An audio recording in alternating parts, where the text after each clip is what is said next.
Today we're talking self-sabotaging beliefs, and these are really important in our cult change. The first thing we need to do is be able to identify them before we can start to challenge them. And that is about learning to recognize them, actually hearing them, starting to understand where they appear for you, because that's different for everybody, and noticing how they affect emotions and then your behaviour. We don't often know that these beliefs are running us. We might experience them as feelings. So, for example, you might feel shame, you might feel anxious, you could feel like you're spiraling out of control, you've got more urges to drink alcohol, and you're in emotional pain. So, when you're starting to feel just emotions, then often there might be a self-limiting belief underneath. For example, it might be that your son hasn't replied to a text message. Now, remember, this can be applied to any situation. So this is just one example. So it could be your boss has said something that you didn't like, your husband has, your partner. It could be anything that triggers you into this type of thinking. So let's stick to one example for the purpose of this. So my son didn't reply to a text message. And then you have to consciously think, where did my mind take me? What am I now thinking? What am I feeling? It might be your son doesn't reply to a text message, and rather than noticing your thoughts initially, it might be you notice the feeling. So the feeling of shame, guilt, that you have an urge to drink, it might be that. And then we start to think about, okay, where does your mind then take you? Is it, I'm failing? I'm a bad mum? He always pulls away from me. I've ruined this relationship. I can never be a good mum. All these type of things. So we start to initially just recognise the thought. That is the belief. Once we've identified the belief, then we need to think about, how does that make me feel about myself? How do I feel emotionally? So let's pick one from these. So I'm a bad mum. Then how does that make you feel? Does it make you feel shit? It might make you feel shame, sadness, it might make you feel panicked, self-hatred. What actually comes up? Then we notice, what do these feelings make you want to do? So it might be that they make you want to drink. They make you want to withdraw. It might make you want to people please, or you are over texting because you're trying to overcompensate. So this is where we start. So there's the belief, there's the emotion, the nervous system activation, and the behaviour. Does that make sense? So the belief, I'm a bad mum.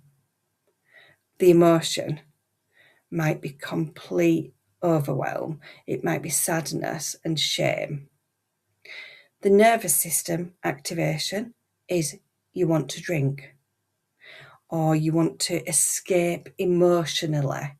And then the behaviour is you want to drink, you drink. So how do you know when you've hit a core belief? How do you know that? You might feel extreme strong emotion. You might, you could be tearful, you could be really down, you could feel really shame. Notice statements that you say to yourself. So it might be things like, I know it sounds stupid, but, or real absolute statements. I am a bad mum. You're not, or it could be anything. So we're using emotionally charged language. So just to give you an example of some core beliefs and how they usually sound. And, you know, it might be like people leave. People always leave me. I always disappoint people. I'm too much. I fail people. It might be I'm not enough. Those type of thoughts, they're usually how core beliefs sound.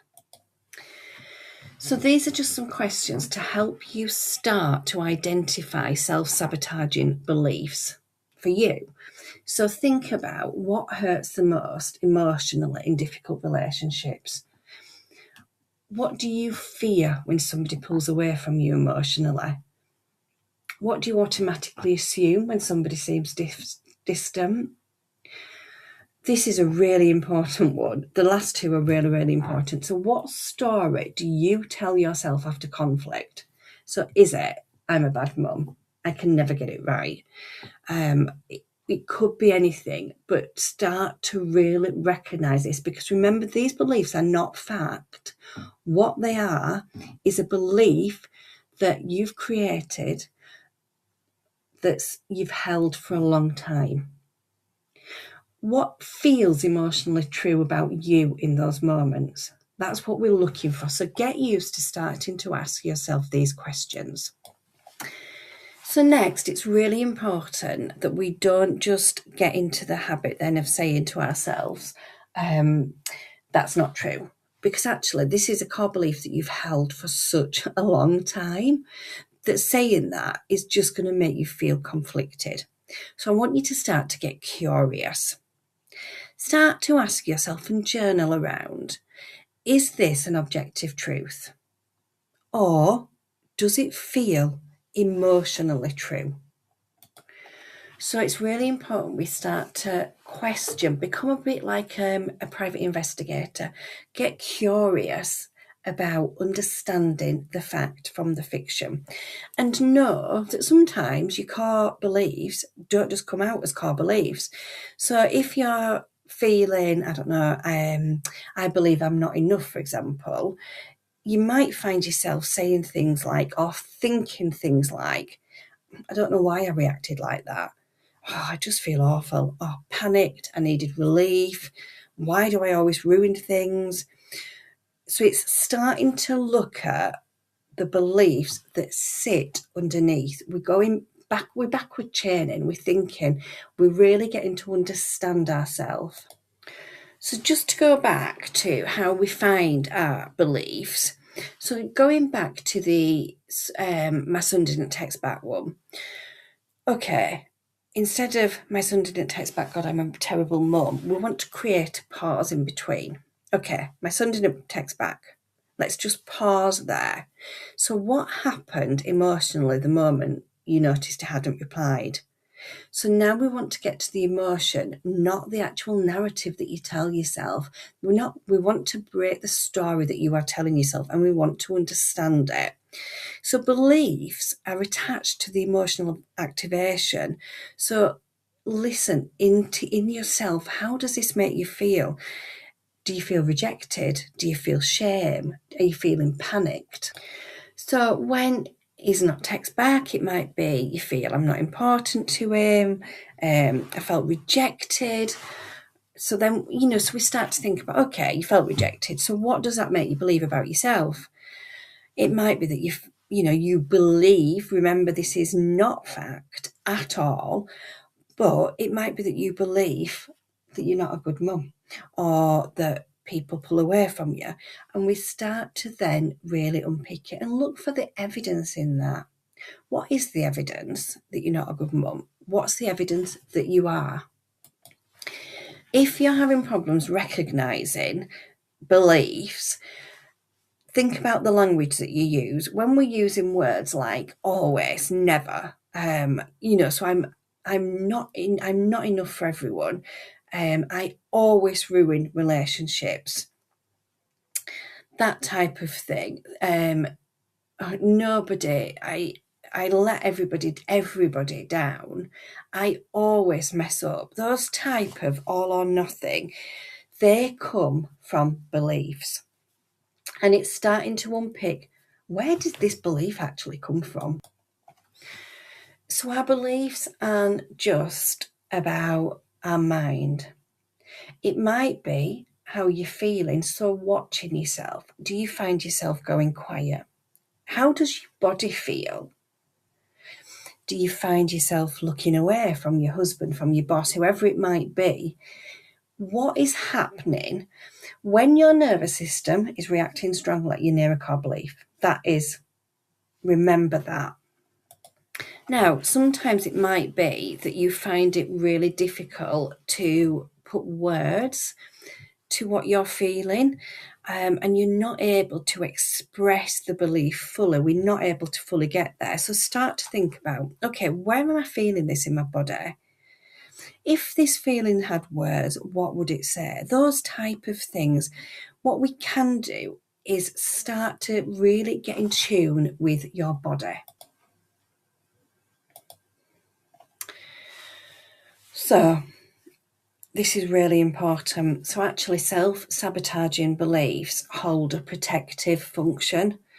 That's how they began. They've not begun to make your life difficult. They've been created for a reason. So I must keep everyone happy might have once kept you emotionally safe. So, for example, in your home environment as a child, think back to that.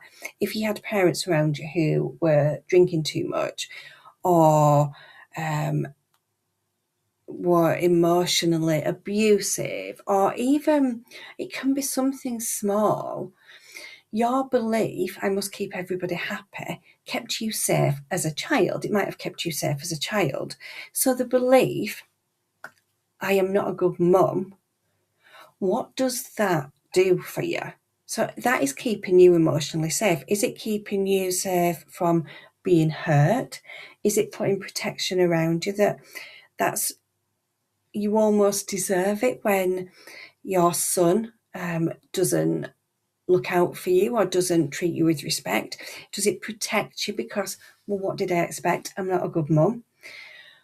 So is it not holding things into account? Start to think about the protective function of the beliefs you hold. So the belief is the emotional story that your nervous system has learned to survive. And it's starting bringing those beliefs to the conscious and starting to work on them.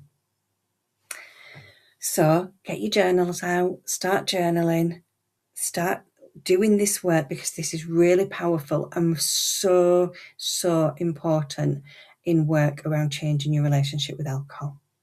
Any questions, let me know.